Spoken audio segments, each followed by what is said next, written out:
अस्सलाम वालेकुम स्टूडेंट्स। आज हमने रिव्यू एक्सरसाइज 10 स्टार्ट करनी है और उसके क्वेश्चन नंबर 2, 3, 4 एंड 5 आज हमने जो है वो इस लेक्चर में अटैम्प्ट करने हैं। तो चलते हैं हम क्वेश्चन नंबर 2 की तरफ। क्वेश्चन नंबर 2 में हमारे पास जो है वो दो ट्राइंगल्स गिवन है और हमने जो है और हमारे पास ये भी गिवन है कि ये दो ट्राइंगल्स जो हैं वो कॉन्करेंट हैं आपस में, ठीक है। और हमने जो है वो ये फाइंड आउट करना है कि जो मेजर एंगल एम है वो किस एंगल के कॉन्करेंट है। सिमिलरली मेजर एंगल एन जो है वो किस एंगल के कॉन्करेंट है एंड मेजर एंगल ए जो है वो किस एंगल के कॉन्करेंट है, ठीक है। तो हमने ये इन दो फिगर से जो है वो ऑब्जर्व करके यहाँ पर लिखना है। तो हमारे पास पहली ट्राइंगल गिवन है ए बी एंड सी, जो कि एक राइट ट्राइंगल लग रही है और उसका ये एंगल 90 का है, ये 30 का है और ये सी वाला एंगल 60 का है। इसी तरह से हमारे पास एक और ट्राइंगल गिवन है एल एम एंड एन, जिसमें एक एंगल जो है वो 90 का है, एल वाला एंगल 90 का है, एन वाला 60 का है और एम वाला एंगल जो है वो 30 डिग्री का है, ठीक है। और ये दोनों ट्राइंगल्स कॉन्करेंट हैं। कॉन्करेंट ट्राइंगल्स की ये प्रॉपर्टी होती है कि उन ट्राइंगल्स में जो कॉरस्पॉन्डिंग साइड्स और एंगल्स हैं वो आपस में जो हैं वो इक्वल होते हैं, ठीक है। कॉन्करेंट होते हैं या फिर इक्वल होते हैं, दोनों एक ही बात है। ओके, तो अब हमारे पास सबसे पहले ये गिवन है कि मेजर एंगल जो एम है वो किसके कॉन्करेंट है। तो मेजर एंगल एम, यहाँ पर मेजर एंगल एम की क्या वैल्यू है, मतलब कि एंगल एम की मेजरमेंट कितनी है, वो है 30 डिग्री, ठीक है। एम की एंगल की क्या वैल्यू है, 30 डिग्री। तो अब हम इस पूरी जो ट्राइंगल है इसके एंगल्स में से देखेंगे कि 30 डिग्री के इक्वल कौन सा एंगल है। 30 डिग्री हमें कहाँ पर नज़र आ रहा है, बी एंगल जो है उसकी मेजरमेंट 30 डिग्री है। It's mean measure angle M will be equals to और congruent to measure angle B. तो मैंने यहाँ पर लिख दिया कि measure angle M is concurrent to measure angle B. Similarly we have to select for measure angle N. Measure angle N की क्या वैल्यू है, मेजर एंगल एन की वैल्यू है 60 डिग्री। ओके, तो इसी तरह से हमें देखना है मेजर एंगल एन, उसकी वैल्यू हमारे पास 60 डिग्री, ठीक है। तो अब हम इन सब एंगल्स में से देखेंगे कि 60 डिग्री किस एंगल की वैल्यू है, जो कि सी की वैल्यू है। तो हम कहेंगे कि मेजर एंगल एन जो है वो कॉन्करेंट है टू मेजर एंगल सी। और इसी तरह से हम मेजर एंगल ए देखेंगे, मेजर एंगल ए की क्या वैल्यू है, 90 डिग्री। तो अब हम इस दूसरी ट्राइंगल में से लोकेट करेंगे कि किस एंगल की जो वैल्यू है वो 90 डिग्री है। तो मेजर एंगल एन एल जो है उसकी वैल्यू क्या है, 90 डिग्री। तो हमने लिख दिया कि measure angle A is concurrent to measure angle N L. तो जब हमारे पास गिवन होता है कि दो ट्राइंगल्स कॉन्करेंट हैं, तो अंडरस्टूड सी बात है कि उनके जो आपस में कॉरस्पॉन्डिंग एंगल्स और साइड्स होती हैं वो आपस में कॉन्करेंट होती हैं या फिर इक्वल होती हैं। तो यही बात हमने जो है वो आगे आने वाले क्वेश्चंस में यूज़ करनी है। तो अब हम चलते हैं अपने नेक्स्ट क्वेश्चन की तरफ। Question number 3, if triangle ABC is congruent to triangle LMN, then find the unknown x.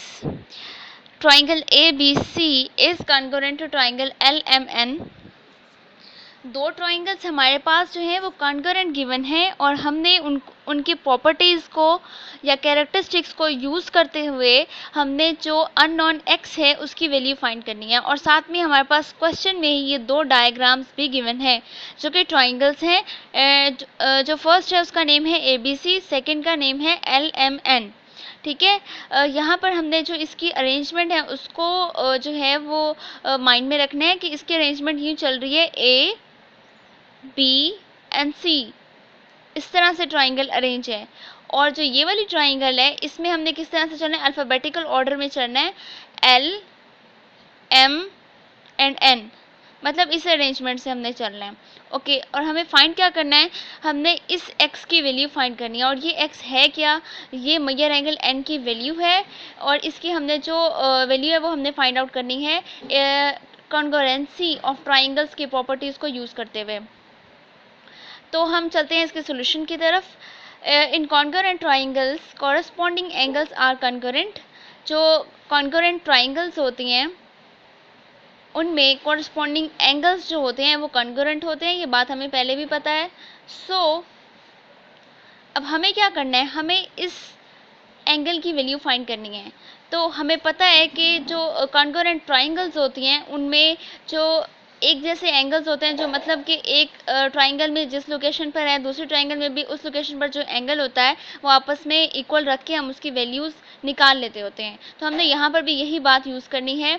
अब ये एंगल ए जो है ये कॉरस्पॉन्ड करेगा टू द एंगल एल, ठीक है, क्योंकि ट्राइंगल यहाँ से स्टार्ट हो रही है, अल्फ़ाबेटिकल ऑर्डर में चलना है।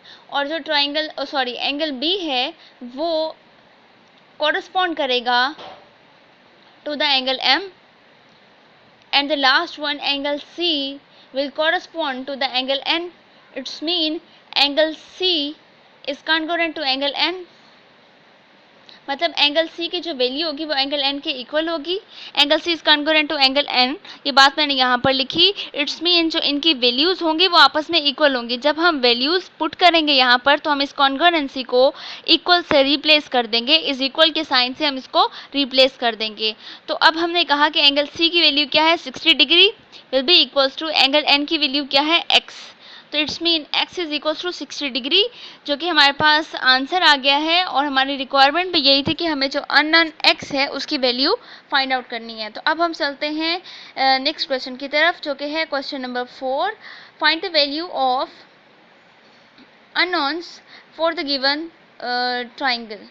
ये ट्राइंगल हमारे पास गिवन है ए बी डी एंड सी, ठीक है, ट्राइंगल है। ये दो बेसिकली ट्राइंगल बन रही हैं और ये बात हमें गिवन है कि ये दोनों आपस में जो ट्राइंगल्स हैं ये कॉन्ग्रुएंट हैं, ठीक है। और इसमें हमारे पास इस बी एंगल की वैल्यू गिवन है, सी एंगल की वैल्यू गिवन है, बी डी साइड की गिवन है और डी सी साइड की गिवन है। हमने इन चीज़ों को यूज़ करते हुए करना क्या है, करना ये है कि हमने इस एक्स की वैल्यू फाइंड करनी है और एम की वैल्यू फाइंड करनी है। उसने हमें कहा था कि जो चीज़ें अननोन हैं वो हमें फाइंड आउट करनी है। तो ऑब्वियसली इस मतलब के ट्राइंगल की जो साइड्स और एंगल्स के मेजरमेंट गिवन है उनमें जो चीज़ें वेरिएबल्स के तौर पर दी हुई हैं हमें यहाँ पर जैसे कि x है और m है, तो हम इन्हीं चीज़ों को जो है इन चीज़ों की वैल्यू फाइंड आउट करेंगे। तो गिवन है हमारे पास के triangle A D B means के A D and B is congruent to triangle A D and C, मतलब कि ये वाली ट्राइंगल कॉन्ग्रुएंट है इस ट्राइंगल के।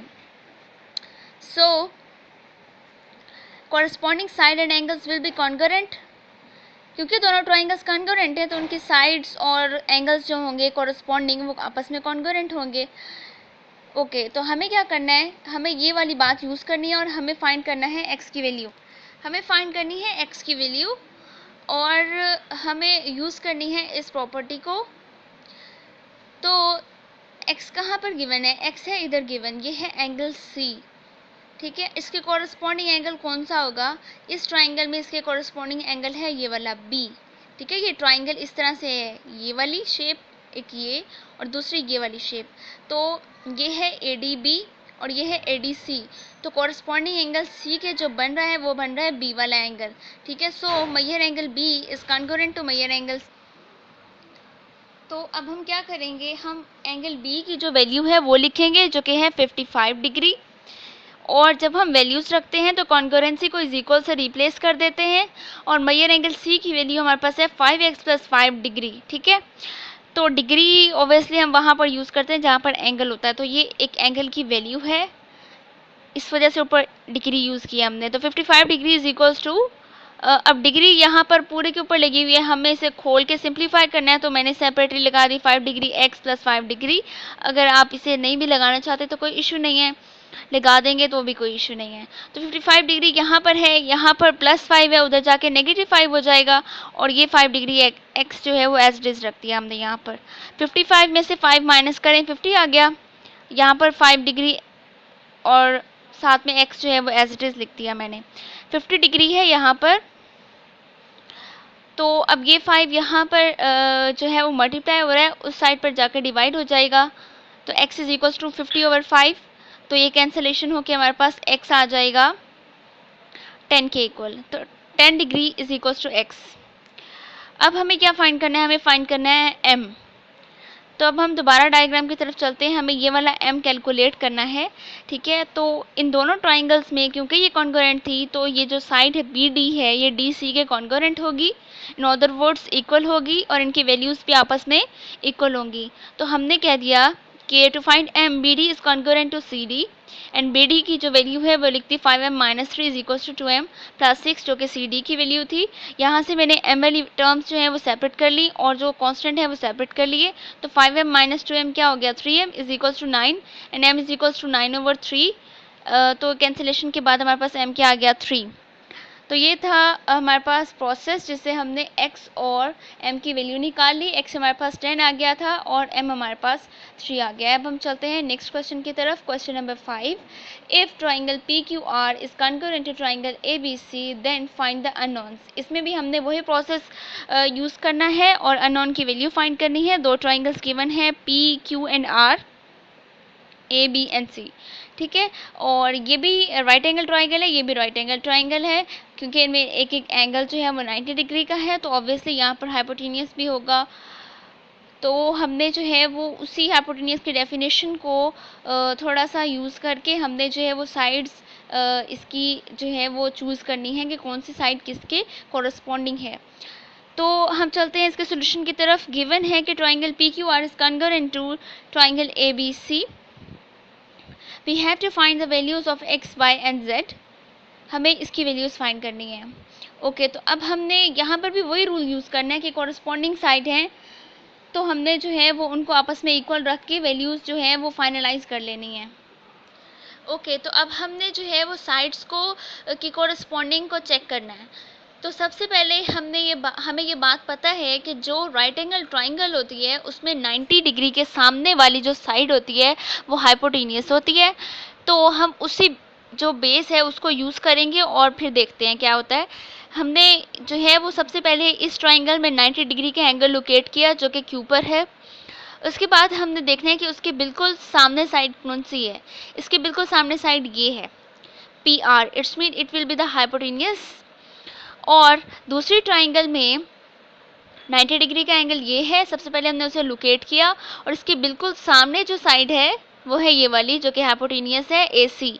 इट्स मीन कि ये वाली साइड कॉन्करेंट होगी इस साइड के, ठीक है। मैंने सिर्फ ये जो हाइपोटेनियस का कॉन्सेप्ट यूज़ किया है ये कॉरस्पॉन्डेंस चेक करने के लिए किया है, क्योंकि इन ट्राइंगल्स की जो शेप थी वो थोड़ी सी चेंज है, थोड़ी सी टेढ़ी है, इसकी थोड़ी सी जो है वो सीधी है। तो हमने सिर्फ और सिर्फ उस कॉन्सेप्ट को यूज़ किया है कॉरस्पॉन्डेंस चेक करने के लिए। तो हमने कहा कि जो PR साइड है वो कॉन्करेंट होगी AC साइड के। तो PR की वैल्यू क्या है आपके पास? PR की वैल्यू है 5 और जो AC की वैल्यू है वो हमारे पास है y-1।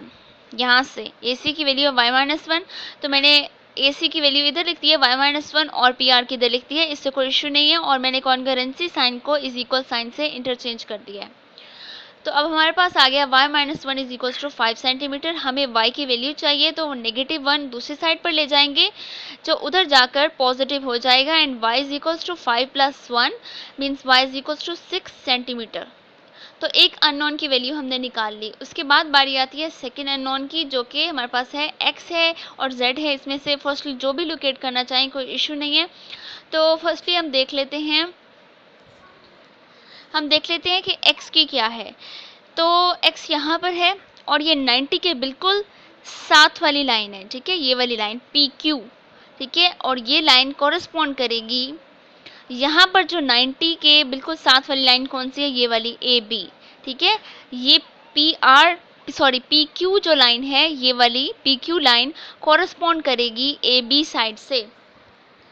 तो ये कॉरस्पॉन्ड करेगी AB साइड से।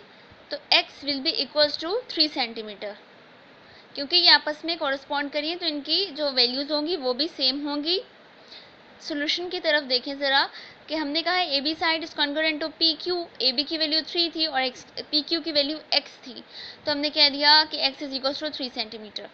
उसके बाद जो थर्ड वन हमारे पास है अननोन वो है z।